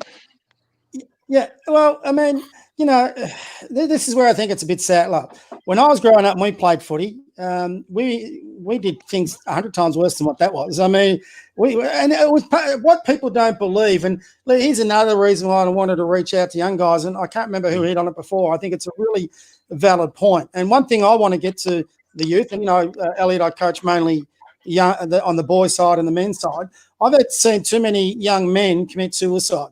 And I think a big part of that is I think a lot of young men now, because of political correctness, don't know really where they fit in to this society anymore. And I reckon that's a tragedy. Most men don't have anything to be ashamed of. But, for example, because the voice that you always hear when these things happen, when the tragedy of a woman being killed or raped or whatever comes up, all men are dumped in the same basket as that bastard who's committed that act. We all misogynist. We're all against. For example, Tony Abbott this week has been labelled a homophobe misogynist. Well, his sister's gay. When she went out of the heterosexual relationship, he actually supported them, which he went through. He was the pallbearer of a homosexual guy, and a guy that went through a sex change from the army. I can't remember. He's now in is now in current affairs and politics. But he supported that person all the way through. But, for example, he's been labelled a homophobe. So you've only got to say one thing wrong now as a man, and you'll be labelled misogynist. You'll be labelled a homophobe. They're trying to tear down, for example. Pardon? To be fair, Tony Abbott did once say that he finds. To be fair, Tony Abbott did once say that he finds gays confronting. I think a lot of men do. If you want to talk, if you want to be straight and don't talk bullshit, I think a lot of men do. I mean, that's honestly. I mean, I've got some good gay friends as well. But I'll be honest. When I was playing football in my younger days, we would have found that. I mean, I don't see that that's actually that's a homophobic statement. That's a statement of fact. I mean, I've got guys in my basketball team now. They won't come out publicly. Well, no, right. Not different now. opinions on it. But different. Is what I'm saying. But if you were confronted by, then there's no harm in saying, "Listen, it confronts me." That's exactly what I'm trying. You've actually made a point there for me. Okay, he said he's confronted by it. That's a healthy thing. Don't slam him. He's saying I'm confronted, and even being confronted by it, though, he's then actually had the decency to support some gay people through their issues, even though he's been confronted by it. I think there's different things. I'm confronted, for example, by transsexuals giving kindergarten readings to 5-year-olds. Does that make me a homophobe, or does that make me just reasonable? Well, I will never accept it. It's different things, really. I mean, it's like to say like you find gay people confronting. It does seem a bit homophobic, don't you think? There's somehow there's like you might. Don't you think it might seem a bit homophobic to say what they say? Don't judge a person by what they say. Judge a person by what they do. If I voted against same-sex marriage, does that make me homophobic? No, I wouldn't necessarily call you homophobic. I mean, there are different reasons why people would vote against same-sex marriage. Some people are homophobic. Others just feel like it's just should be an institution for men and women. So it would depend on the reason. Argument then applies. Some people are confronted by homosexuality. Don't know why we're in this debate, but anyway, some people are confronted by it, some people aren't. Some people are comfortable with it, some people aren't. Okay. For example, I can go and have a beer with a homosexual person, no problem at all. But I don't want to have a conversation about what goes on in your bedroom either. So there are certain people out there that can be confronting towards me. If I sat down with a Hell's Angel bikie, that's confronting for me. But I could also have a beer with him and listen to his opinion. I mean, this is my, Yeah, but- you see, and I don't want to be critical. You're sort of highlighting my point about where we label people simply because they express an opinion. You know, that's Yeah, well, part I of mean, it. I don't want to. I mean, if it's accurate, you're allowed to say it, right? I mean, it's not like there's no homophobic people in the world. I mean, yeah, he's allowed to No, the express his question there. opinion, but that means you're allowed to criticize him No, as well. I would say because let's go to your example of Tony Abbott. If Tony Abbott if you were having a beer with me, right, and you said I'm confronted by homosexual people, the first thing I would say is, well, why is that? And then I'd engage in a conversation. The problem with a guy like Tony Abbott or a Donald Trump and some others out in politics, as soon as they say one sentence, it's grabbed upon and, oh, he's a homophobe, he's a bigot, he's a racist, he's this, he's that. I mean, you know, I've followed because I was really engaged with Trump in 2016. I didn't think Trump would be a good president, by the way. He's sort of won me over a little bit as we're going on. But what has actually sort of pissed me off a bit, and did with Abbott a little bit too, is I watched him closely as well, is they would say things and then the media would grab onto it and they'd put this label on. So I'll give you an example. Donald Trump, what's his name? George Floyd, after he died. He was talking about how with the COVID thing, all the jobs had been going up through the roof, right? And he also announced on that day how they were going to be bringing in new laws to try and cover from police being able to kill people, not just blacks, but whites, whatever. So we're looking to create some defence against police brutality. So both those things were good. The ABC edited that out to say, when Trump was saying, oh, we're creating new jobs, the economy's turning around, and then they edited it where he put up, well, George Floyd would be looking down and really be loving what we're saying here. Now, what Trump had actually said, that was in relation to the new laws he was bringing in against police brutality. Trump had said, we're introducing these new laws against police brutality, and I reckon George Floyd would be looking down and acknowledge it. So ABC put this propaganda there, launched it out. One of my gay friends actually on Twitter wrote to them because he saw the evil in this, and he actually got an apology from the ABC to him. They didn't broadcast it, but they admitted that they edited all that out to make Trump look bad. So, you know, when you start seeing that things over a journey, what I would like to say to young people, just don't believe the narrative. Do your research. Look into these things. Question people. Talk to them. Discuss it with them. Find out why they feel that way. I went through that myself. I was raised in an era, mate. If the people were homosexual and they came to play for our footy club, forget it. It wouldn't be us kicking them out. It'd be the police. So is that wrong? Absolutely. But you then are conditioned to start thinking that, for example, homosexuality is wrong. You know, and that's what we were brought up with, which was wrong. But until I actually got to befriend one, when I say one, a homosexual person, and realized he was just like any other normal person. He was working a good job. He was looking for a relationship. One of the funniest guys I ever met, and we could have a beer, and we actually engaged in conversation. He started to turn the way I thought. So I just get over this thing of labeling people. And the same thing with the Marxists. If I got a person... I didn't say he was homophobic. I just said that thing he said it's probably homophobic, but him personally, I wouldn't go as far to say he is homophobic. I understand why some people might call him that, but I'm not going to make a definitive statement. But I disagree, though, that you said, well, that you would consider that statement homophobic. I wouldn't. If Tony turned around and said, I hate gays and they can't live in my country, okay, homophobic statement, absolutely. But he's talking about his feelings towards it and how he's uncomfortable with it. I can get that. I don't agree with it, but I can get that, and I don't think that statement should be instantly labelled homophobic. It should be a start of a conversation where you can engage with others. I think we have a disagreement on how we interpret that thing he says, but 100%, it's good to have a conversation. Yeah. I want to go to the lockdown because I know you're very passionate about it. How would you have done the whole response to the coronavirus? How would I have done it? Well, I think their initial response was good. I supported what they were doing originally. So like I would have shut down our border. So when COVID was coming down and they're shutting down the international borders and all that sort of thing, I supported that.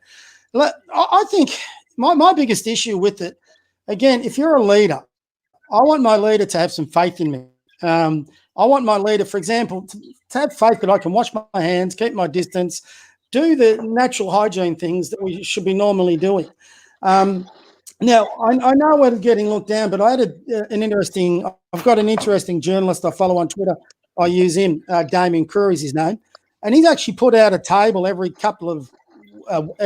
tables a week, roughly, and it's got updated stats on it. And when you start looking at those stats, and this is over the journey now, so not so much at the start, you look at those stats and you go, why are we being locked down? Why are we doing this damage to our economy, to our youth, to our social fabric, to business, to jobs, when in reality, while the virus itself might be a tough thing to go through, in the reality, the stats of people who are going to get sick, recover, and die from it, and people don't like hearing this, but it's no worse than the flu. Do we shut down the flu? Just to respond to that, I got a few numbers here. According to the ABS, flu death rate is 0.5%. According to the Australian Institute of Health and Welfare, the COVID-19 death rate in Australia is 3.1%. And in America, it's currently 5.5%, according to the CDC. Where are you getting that from? Which one? Where are you getting that So from? the Centre for Disease Control, 3%. COVID-19 death rate. The what? Did you say in Australia it's 3%? Yeah, it's 3% in Australia. For which age group? Well, just in total, right? So I guess that then goes to that's an important part, and that's the part we don't get. Yeah, so, I was just about to get to that. So I guess that goes to that. Okay, it's mainly older people, right? So then I guess the death rate is higher even for older people. So, but then would you then kind of do a response where you kind of lock down the aged care homes, and just kind of let everyone else kind of go on with their lives, or how would you do that? 100%. That's exactly what I'd do. Okay. I mean, there can be a massive argument right now that the reason we've had more deaths in the old people's home is because we haven't put enough resources into it. We're so busy locking everyone else down from what they're doing. We're not putting the resources that we should be putting into old people's home. Having said that, the major argument is with the hotel lockdowns. I mean, you've only got it, for example, on the COVID thing. Again, every time I listen to the Premier and the Prime Minister, when they start talking about a second wave. The fact is we're not in a second wave. We're still in the first wave. It's just been mismanaged. That actually goes against some of the I can't believe the journos don't pick them up on it. If you look through all the major pandemics, the second wave will come around in the second season. So there's more chance of a virus in the winter season than in the summer. So in Europe, for example, most countries are actually getting down towards zero death rates. There are some countries that are coming back up. But, it is a seasonal thing. No doubt when it comes into the winter months, maybe their rates will go back up again, for example. So we've come in through that period. I'm not sure there's any evidence for that. I'm not sure there's any evidence for it being seasonal. I'm not sure about that. Well, it's only logical to think that way. No, well, there's stats to back it up. There's plenty of them out there. I don't have them in front of me like you've got, but I'm happy to send some through. But the coronavirus is part of. Continue, Bob. Yeah. No, you're right. The coronavirus is part of it's part of the same family of viruses as the common cold and the flu. Yeah. So it would only be logical associated that in winter times it will peak and then in summer times it will deflate somewhat. The problem with the stats talking is that in America, it's come to light, the CDC itself, the Center of Disease Correction, has said that only 6% of all the deaths in America were from COVID. Right, purely from COVID, not from underlying health issues. All the COVID deaths related to COVID, only 6% of the deaths they labelled from COVID were actually solely from the disease. Okay. Yeah. The remaining were pre-existing conditions, right? Yeah, okay. Before we go back down to all the stats thing, I think, we get caught up in this stats thing. I don't come from the stats point of view. I think they're important, but they shouldn't be overriding everything else. I'll give you one example. 2 times in the last 2 weeks, our state government can't even count how many people have died from it. They've had to collate it again twice. And yet they're saying on Sunday, we'll get this pathway out. They've actually been going higher. Isn't that telling us that? Isn't that telling us that the virus is worse than we thought because we're counting more than we previously thought? What it's telling us is the people that are managing this thing are incompetent. They can't count. That's what it's telling us. Now, they've changed the way they've recorded the deaths as well, because sometimes things change. Like, okay. I'm not a conspiracy theorist. Well, in some ways I am, but I'm also a logical person. Now, we've got protests planned for tomorrow. I'm not going. I'm not encouraging anybody to go, so I don't get the police knocking on my door. But don't you find it's just a little bit strange before September 6th when Daniel Andrews is going to announce his pathway out? Now, every indicator so far is he's going to extend the lockdowns for at least another 2 weeks. The Grattan Institute, which is an ALP think tank, came out today and said it should go for another 8 weeks. Don't you think it's a bit strange that the death rates, while the case rates are going down, we're to the lowest number in 2-3 months. So our case rates are going down, our death rates are going up, and bizarrely our death rates are going up the day before the protest and 2 days before he's about to announce extended lockdowns. Now, forgive the skeptical side of me, but if you're going to be announcing 4 weeks or 2 weeks or 8 weeks of extra lockdowns, wouldn't it be convenient as a politician to have backing that up, that the death rates are going up and we've got these people out protesting and we can't afford to come out of lockdowns, we've got to knuckle down again? That's the political messaging. They control that messaging. Now, that's whether it's Liberal or Labor, it doesn't really matter. I just find that is a little convenient, and it's been ratcheted up the day before there's a protest. So these numbers are going up all of a sudden. And, magically we found deaths that we didn't know about back in June or July. Now, if you're willing to swallow that, I've got some real estate to sell you because I just don't think it makes nuts. So, but let's get away from the stats for a little bit, all right? My position... I think the stats are important though, right? Pardon? No, I'm not saying it's not important. Are important because, I've seen you use stats as well before. So. When we're talking about, for example, the 6% thing in America, you could take stats, and we do this in basketball, we do it in football, you do it in economy.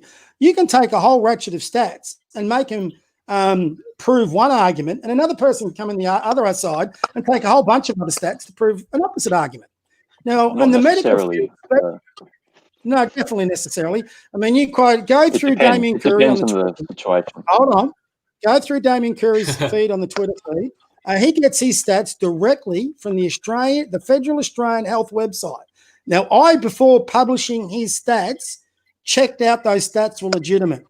Now, if you can go on there and say, God, this is a problem that means we've got to shut down our economy, how many people we've put out of work, how many people are going to be out of work when they eventually withdraw JobKeeper and JobSeeker? We haven't even seen the worst of what our economy is doing.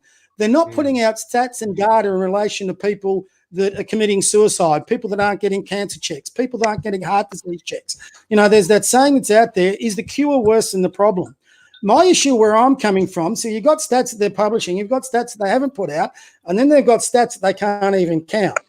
So I would rather come to this from a human issue. Yes, people are dying, all right? Some of those people that you're talking about, that 3% might get the 80 above average, because in the one from the Federal Health website is if you are under 80, the chances of you surviving this thing is 99.99%. Now, it's a 0.001% of you dying. That's not my stat. That's the Federal Health website stat. Now, that is going to change as people pass away, more cases come in. So it's not a definitive thing. It will either go up or go down as time progresses. More people survive, more people die. Yeah. But that's where it was currently sitting, okay? So you can get wound up in the stats. I would rather come to this from a humanity issue. I'm looking around in my society and I'm seeing people being arrested, charged for expressing an opinion. I don't know whether you've all read 1984, but we are perilously close to 1984. We have got that deputy commissioner going around cheerleading that we've got batshit crazy people and their feet aren't getting hit the ground. The day after they got their extension of powers, you've got 6 police officers, burly police officers, raiding a pregnant mum's house, putting her in handcuffs in front of her 2 kids, and I can't believe I've got fellow Australians cheering that on. You are living, when you said a nanny state, we're not living in a nanny state anymore. We're living in a police state. You can't even go out to your front yard and have a cigarette. A guy put out some bins, stopped to have a cigarette. The police pulled him over and he got fined. I mean, what's that got to do with a health issue in the middle of the night? It's got nothing to do with health. When people can't go to a wedding, when people can't go to a funeral, when you can't hug your mum or dad, when you guys can't play sport, when kids can't go to school, in Queensland, it is crazy. If kids want to go from a boarding school in Queensland to go back home and, spend time with their family, they have to quarantine for 14 days in a hotel. So forget the stats for a moment and concentrate on the humanity. The other day, the mum that had the twins that couldn't go to Brisbane because they wouldn't give her an exemption, forced her to fly 16 hours, and she lost one of those twins. Why doesn't that life count, for example? So there's a human. It does. Well, it does, but there's a human side. Well, we say it matters, but we're continuing with lockdowns. We're continuing to shut borders down. We're continuing to split up families. We're continuing to destroy jobs. We're continuing to give motivation for people to not come out. I mean, you've put the stats out there, but some of the arguments I'm making, some leading doctors in fields of health are saying the lockdowns have to end. Now, there's got to be, when they talk of a pathway out, they're also talking about this new COVID normal. They're all talking about, the Prime Minister said it today, that life won't go back to normal until we find a vaccine. Now, we may never find a vaccine to this thing. And, you saying we're going to be continuing on with these restrictions and, to me, it's insane. I want a politician that says, you know what, this was our life before COVID.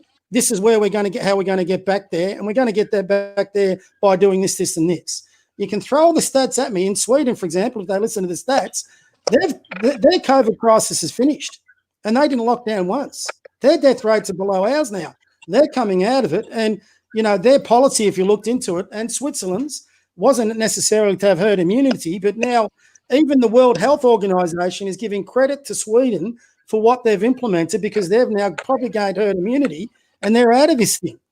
So, we've got to find, and no matter which way you go in this, and this is where I'm going to leadership, no matter what choices you make here, people are going to die. That's a sad, really, in fact, the life. I guess the thing people are trying to do is minimize the loss of life. And I think when you're going to the thing about Sweden, yep. And herd immunity, using that same argument, I can say that what about the humanity of herd immunity, because that means more people have to die, so that way enough people not necessarily, right? Not necessarily. It will depend on the healthcare system. It can also depend on it's all a bunch of factors. I think what Bob's trying to say is that the statistics are used to fit in an agenda, but anyone can pretty much manipulate statistics. For example, Derek Shaw, my old maths teacher, shout out to him, he says, if it sounds like a duck, if it walks like a duck, it probably is the duck. But never trust statistics, because anyone can fit an agenda with statistics. You can manipulate it. It's the manipulation. I've got a story. At Audi, I had a woman come through and asked how her day was, and we got into a conversation about how her mum has survived COVID, and her mum's 91 years old. You don't hear that on the news. You don't hear about the positives. It's all about doom and gloom, manipulation of statistics, and manipulation of using this fear-based tactics to justify the memes of lockdown. But yet, when you question science, that it's like, we can't question science. But what about the reality? What about the human perspective? Why can't we question science? Science is getting disproven every day. I'm using that human perspective to kind of to say that perhaps herd immunity might not work. I mean, it's an option, but the humanity behind the herd immunity is that even if vaccines don't work. Vaccines don't always work. They don't give you full immunity to the disease. It develops antibodies. Usually you have to do a booster shot. Some of them are more long term. Some of them you kind of need a more booster shot. But I think the disagreement we have here is how serious we think COVID-19 is. So Bob, you think COVID-19, it's just another type of virus that we need to live with like any other virus. I'm of the belief that it is not all viruses are equal. COVID-19 is much worse than like something like the flu, than the generic flu, because of the high death rate and that it's more dangerous in terms of, more old people are dying from it than if they had the flu, and people with pre-existing conditions who would have the flu normally would not die if they. If you believe that and you're going into stats, how many people died last year of the flu, and how many of them were over 80? Well, it was a 0.5% mortality rate. The numbers. What's the numbers? How many people died of the flu in 2019? Well, it was 0.5%.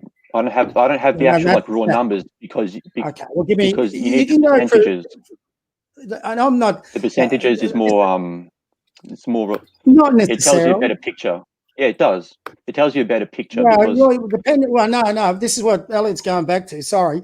You're giving a percentage. What's that a percentage of? Is that a percentage of the whole population? Is that a percentage of the people over 80? That percentage, I think you gave me 3%, certainly wasn't a percentage of the whole population. So you're picking, and this is, I'm not trying to be critical. I'm just trying to say what's a fact, is you're picking certain stats here to, magnify what is the seriousness of the problem. I could come back to you and say, okay, give me the stats from SARS, give me the stats from swine flu. I mean, one of the biggest lies they're putting out about this virus is it's a 1 in 100-year virus. It's not they're comparing it to the Spanish flu.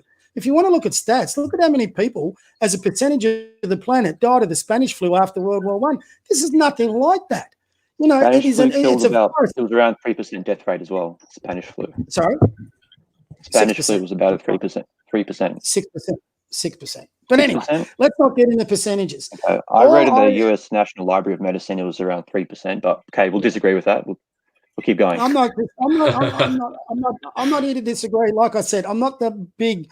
I'm not saying they're not important. I'm not saying this virus is not important. I'm not saying we should be not taking precautions against the virus. But there's got to be a legitimate health reason behind it. When your chief health officer comes out, for example, in Victoria, and said masks are used as a mean, not necessarily to prevent the virus, but to send a message, that's not giving me a genuine reason for why everyone should wear a mask, for example. When they first announced that mandatory mask, both the chief health officer and the premier turned around, well, any mask will do. Wear a scarf. Now, if you do your research and you study on medicines, and when you talk about science and all that, science isn't a field where everyone is going to agree. In fact, that's one of the worst things you can have. A healthy debate in science is important. The problem is with the politics, when the politics enters into it, is, for example, the chief health officer at Sweden has got a dramatically different opinion to what ours has. But they don't want to even address what his opinion is, even though you can mount an argument that his strategy is working, where our strategy isn't. Our death numbers are going up after 6 months of lockdown. So, at what stage? At what stage do we say, have we maybe possibly taken the wrong point of view? And that's why I don't want to get locked down into a stats thing because, this thing hasn't ended. So it might go on for 2 years. We're not going to know whether Sweden's attack on this, for example, is going to be the right one for probably another 2 years. Because if they've achieved herd immunity, we won't know until the next phase, right? But if they've achieved herd immunity, their death rate will go down. One thing that all our politicians are not saying to a fearful public right now is what's going to happen in Australia when we open up our international borders. If we haven't got the herd immunity that Sweden's got, who's to say our death rate, which currently is now 500, won't go up to the same as Sweden's with a lesser population? Now, the person who said that today in his press conference himself, not me, was Daniel Andrews. He said we could get thousands of cases a day. That was his words. You can go look it up. If we do all this, that'll go up to 1,000 cases a day. So if we don't have a herd immunity, and if you've locked us down where we can't even gain that, we potentially leave ourselves exposed. And why Australia is even more exposed is we're an island continent. So we will eventually have to open up our borders to overseas travel, to international people. Now, if they come in with the virus, but they've developed antibodies where they're carrying it, but they're not going to have a problem, guess who gets the virus? Australians. So we don't know yet, with all the stats, how bad we're going to have it. We don't know yet whether Sweden's has worked. But on the basis of the evidence we can look at currently, and that's all you can look at, Sweden is probably handling this better than what we are. My argument is not so much about that. I want a health-based reason as why you're locking us down. If, for example, you want to go to stats, what suburbs in Melbourne have the highest cases? All right. Why is the country regions locked down when they've got zero? I talked to my brother. He's in Bensdale. 0 cases in East Gippsland, and yet they're in stage 3 lockdowns. None of that to me makes sense. So there's definitely a discussion to have about. Sorry to interrupt, but there's definitely you can definitely have a discussion about the different restrictions for like rural and urban Victoria. Yeah, so that's a good point. I just guess we disagree about the herd immunity. But even like I think even with like young people, like even young people are still kind of more likely, to die from it than the flu. But even though if that's a low percentage, I think the one reason people are saying it's better to not get I think one reason people are making about that COVID is worse than the flu is that like even if you survive it, there's actually quite a few long-term effects people have with it, like migraines, shortness of breath, dizziness, and muscle pains, something you don't usually get with the flu. I think if enough of the population got that, even if they recovered and there was herd immunity, that type of you don't really want that type of condition amongst a large proportion of the population, do you? Because that could affect productivity, people's health. Everything that I've looked into and read is they haven't got enough data or done enough research to actually prove that one way or the other. I got a source here. I have a source. It says King's College London tracked 4 million patients. I'm glad to see you come in with your sources. I could give you another 5 sources that will argue differently. And that's the problem. You can go to one source. For example, hydroxychloroquine. It's illegal in Australia, right? I can give you sources of people more credentialed than our chief health officer that swear it works. So, you've got to balance it out. You've got to look at all the data. You've got to come to your own opinion. I agree with that totally. And I'm not saying, I think you've got to be careful. I'm not saying don't take precautions. I am saying when you attack a health problem with basically a police state, that's a mistake because you're not bringing the population with you. And what happens when you have a police state? People rebel. And people are rebelling now. And that'll get worse. If they go another 8 weeks on... You're right. There's definitely concern about the police because I think the optics of, people smashing windows and arresting people for posting stuff on Facebook, that is a bit concerning. It is definitely concerning. That's like communist China, isn't it? It's communism. The statism, essentially, yeah.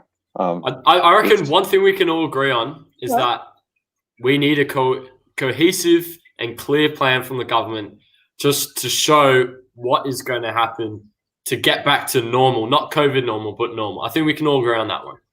That's one point. I think we can all agree. Daniel Andrews, he did stuff up. He did stuff up, definitely. And let's hope that after 2 weeks, I guess everyone's stuffed up. They've all stuffed up, to be honest, haven't they? Well, they don't take accountability for it. That's for sure. I was about to say, and that's fine. I've made that many mistakes in my life. What I don't like about politicians is, again, on both sides, is they won't come out and say, we might have got this wrong. I would actually respect that. Right. If someone said, we've got to really look at these lockdowns and border closures, they're not working. Is there a better way of doing it?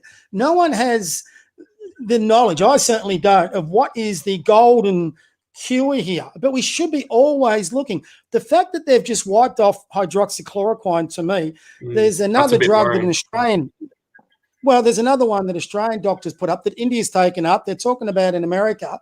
The federal government is looking into it, but the state that has got the biggest problem hasn't even rung him back. I can't pronounce it. I'll get this wrong. It's Invectamercine or something. It's been on the Bold Show, but this guy's been dealing with it and it's been showing terrific results. But the chief health officer, our health department in Victoria, he's rung them, he's contacted them. They haven't even had the courtesy to pick up the phone. So this is my bigger issue with it rather than lockdowns.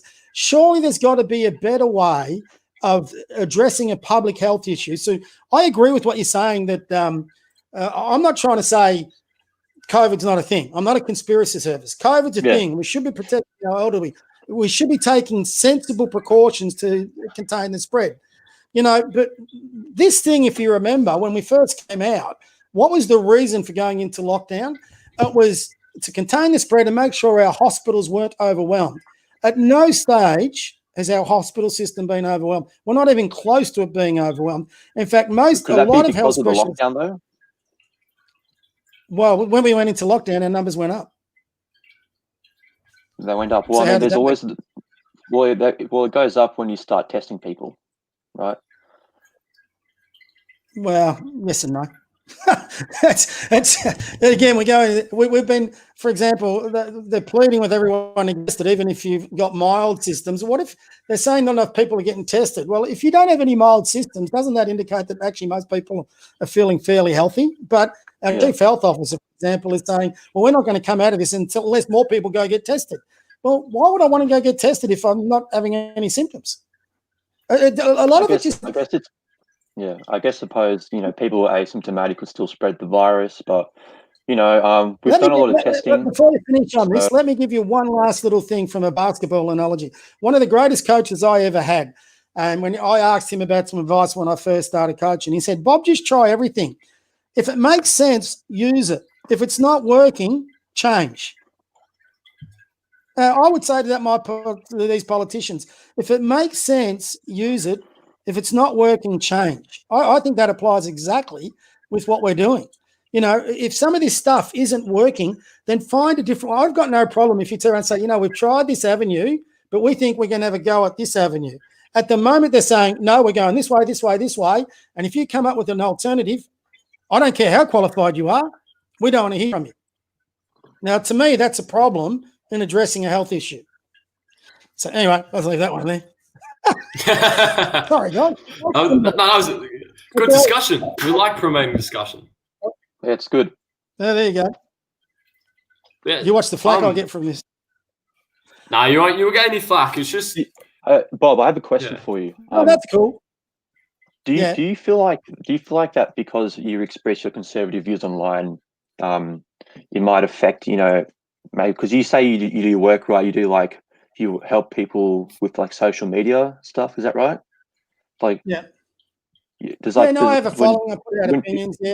When people find that stuff out, does that turn them off from doing a deal with you for work, or is that not a problem? Well, I employ myself, so for me, it's not a problem. You post, but it could end up being. And listen, if people are going to, okay, so you've said today you're a social democrat. If you came to me for a job, I can give a rat's ass as long as you did your job right. I wouldn't care. We could go down a pub and have these sort of debates, and we can agree to disagree, all that sort of thing.